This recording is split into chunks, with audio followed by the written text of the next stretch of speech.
Oi, sejam muito bem-vindos a mais um vídeo no canal.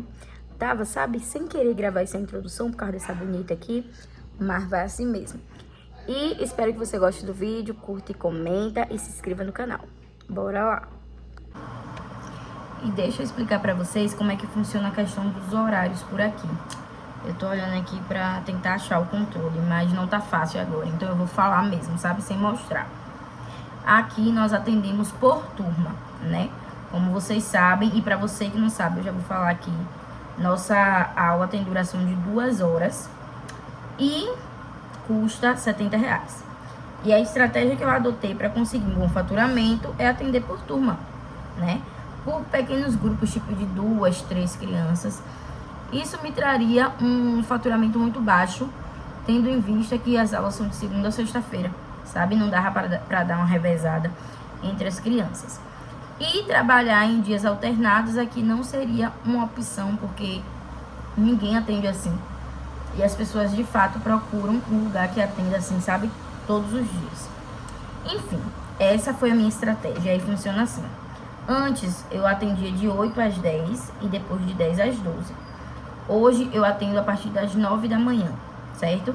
Então, de manhã eu abri mão de uma turma, de um horário, que dava tranquilamente para eu pegar de 8 às 10 e de 10 às 12, eu ter 2 turmas.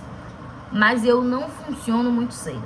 De verdade, eu não funciono muito cedo, sabe? Porque a gente sai de casa, a gente sabe que a gente tem que deixar as coisas prontas, a casa organizada. E se eu começasse 8 horas, parece pouco, né? Tipo assim, só 1 hora de diferença e você teria muito mais dinheiro, sim. Só que cada um tem que trabalhar dentro da sua limitação. Eu não funciono muito cedo, eu preciso sair de casa, deixar a casa ok, porque senão isso me sobrecarrega quando eu retorno do serviço. E acordar muito cedo não é uma opção de forma nenhuma pra mim. Então eu optei por botar de 9 da manhã até 11, e aí 11 horas, 98% da turma vai embora e fica comigo aqui algumas crianças até meio-dia. Essas crianças que estendem até meio-dia, elas pagam a mais, certo? Porque tem um horário diferenciado das outras, né?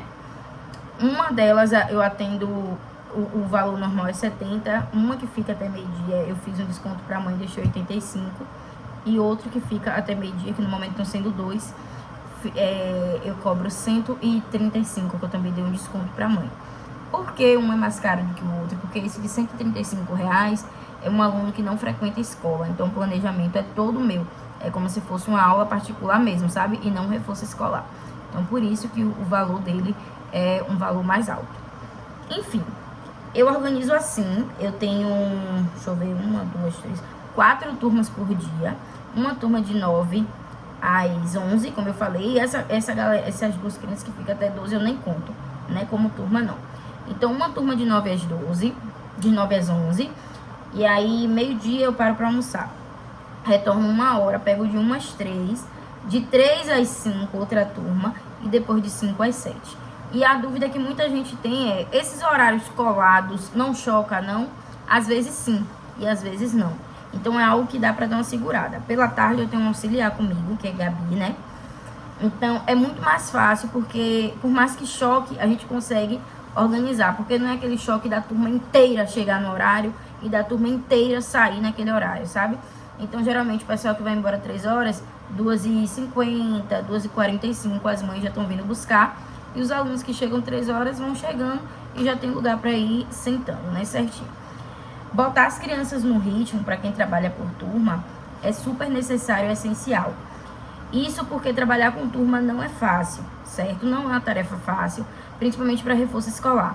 Aqui no YouTube, ou na internet, no Instagram, em qualquer outra rede social que você for procurar, você vai achar muita gente falando sobre que reforço escolar não funciona por turma.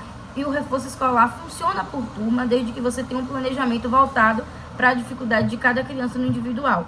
Então, eu atendo por turma, mas não quer dizer que é a mesma atividade para todo mundo. O que custa muito de mim, sabe?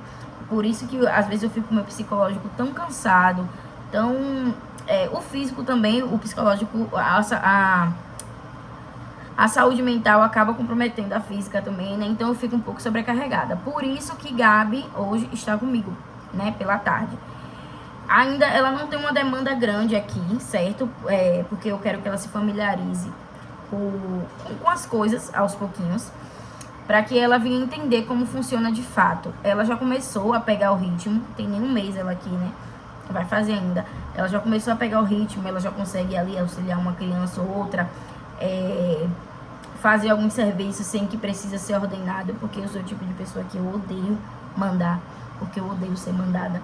Então eu prefiro passar assim a demanda toda e deixar ela ir evoluindo, sabe? Tem sido uma experiência boa. E como eu falei pra vocês, é cansativo porque o planejamento ainda é todo meu e vai continuar sendo pra sempre, né? Até que, se o reforço escolar crescer muito, se for da vontade de Deus, né? A gente expandir, a gente colocar professores responsáveis por cada turma. Aí sim o planejamento vai ser de cada um.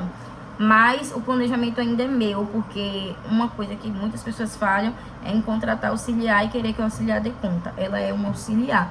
O planejamento é meu. Se eu precisar que ela faça um caderno, eu faço um como modelo e ela vai copiando nos outros. Ela auxilia muito, entendeu? Porque a função dela, de fato, é auxiliar. Não é planejar, não é pegar uma turma para si própria, não é. Então, eu sei dividir as coisas e eu sei colocar cada coisa no seu lugar. Então, pra mim, ainda continua pesado, né? Mesmo tendo auxiliar, por conta disso. Que o planejamento ainda é meu. E atender por turmas. Ah, Thaís, mas quantas crianças por turma você atende? Aí vai depender. Veja bem, a gente que atende por turma, a gente tenta, né, sempre colocar séries parecidas, para que facilite na hora do atendimento. Por mais que a dificuldade das crianças sejam dificuldades diferentes, quando você coloca séries vizinhas, né, é mais fácil de você trabalhar, porque tem assuntos que a dificuldade vai ser igual. Então é muito mais leve. Hoje mesmo eu estava trabalhando aqui com os meninos do primeiro ano. E eles estão no mesmo nível do primeiro ano. Então os dois fizeram a mesma atividade, que foi uma cópia do quadro. Isso acontece também com o segundo ano da turma da noite, que é a última turma, né? Aqui a gente colocou as turmas como A, B, C e D, para identificar melhor no controle. Então esses alunos da turma D, que são os alunos que saem daqui 7 horas da noite, é uma turma muito tranquila para mim. Por quê? Ela é uma turma que não tem muitos novatos. Só tem 2 crianças agora que são novatas. O restante, 3. O restante já estavam todos comigo. Então, as crianças que estavam comigo são crianças que já estão, assim, sabe, em outro nível. Que não dá trabalho quase nenhum, que conseguem realizar a atividade de casa toda só. No final, eu vou corrigir a atividade e, assim, quase não se acha, sabe, erro. Eles conseguem mesmo consumir o assunto de forma mais rápida. Graças a Deus por isso, né? Eles conseguem pegar os assuntos novos também, até na escola. Algumas professoras elogiam isso neles. Por quê?